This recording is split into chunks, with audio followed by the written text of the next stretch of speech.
Bonjour à toutes et à tous, bienvenue sur ma chaîne Mes recettes préférées et plus. Aujourd'hui je partage avec vous la recette du fondant au chocolat et au pralin, très facile à réaliser et délicieux mais extrêmement riche. Il s'agit de la recette de mon binôme, ce sera donc lui qui va la réaliser. Sans plus attendre, nous allons commencer, mais avant tout, cher gastronome, merci de vous abonner à la chaîne, ce n'est pas encore fait. La liste complète des ingrédients se trouve en barre d'informations ci-dessous. Vous aurez besoin des ingrédients suivants. Alors, 200 g de chocolat noir pâtissier, 200 g de beurre, 4 œufs, 100 g de sucre, 100 g de pralin et 30 g de farine, sachant que la farine, c'est facultatif. Alors, l'idéal, on va faire fondre le chocolat au bain-marie. Donc, dans une casserole, on va y mettre de l'eau, on va la faire chauffer. Et ensuite, on va y mettre à l'intérieur soit cet ustensile, si vous l'avez, très pratique pour faire fondre au bain-marie, sinon une deuxième casserole un peu plus petite, et on va y verser le chocolat et le beurre en petits morceaux. Voilà, et ensuite on patiente jusqu'à ce que le chocolat fonde tranquillement. Alors l'idéal c'est de le faire au micro-ondes, au bain-marie et surtout pas au micro-ondes. Au micro-ondes c'est un peu plus risqué, vous risquez de brûler le chocolat. Donc c'est mieux de le faire fondre tranquillement, petit à petit. Ça vous permet de faire fondre le chocolat sans risquer de le brûler. Voilà.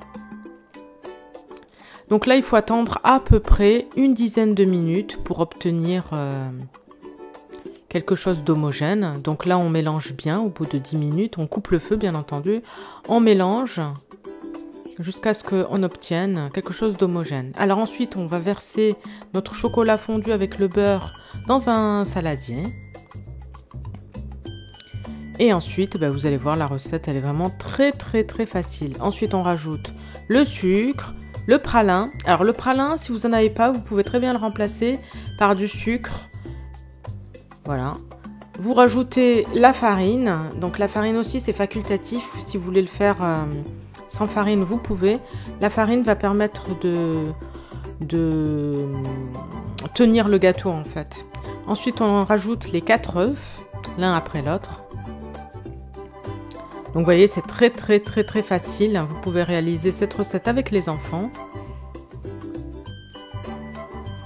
Donc le pralin, comme je vous le disais, il remplace une partie du sucre et il va rappeler le goût de la célèbre pâte à tartiner au gâteau. Voilà.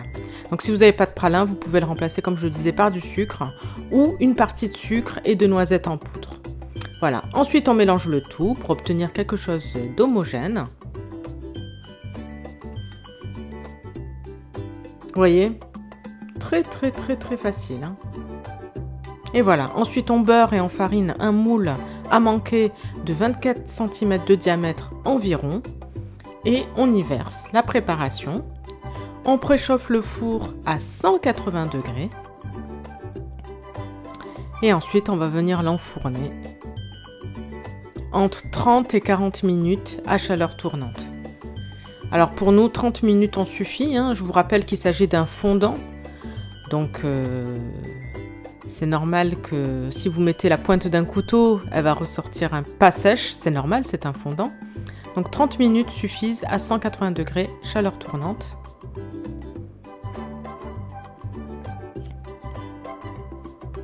Alors réalisez la recette, vous m'en direz des nouvelles. Hein. Voilà ce qu'on obtient à la sortie du four. Donc là, on va attendre qu'il refroidisse avant de pouvoir le démouler et de le servir. N'hésitez pas à tester la recette et à me dire en commentaire ce que vous en avez pensé.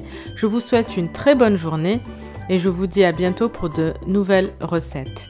Merci d'avance de vous abonner à la chaîne pour profiter de toutes les recettes, à liker celles que vous appréciez et activer la petite cloche pour être sûr de ne pas en rater. Bye bye!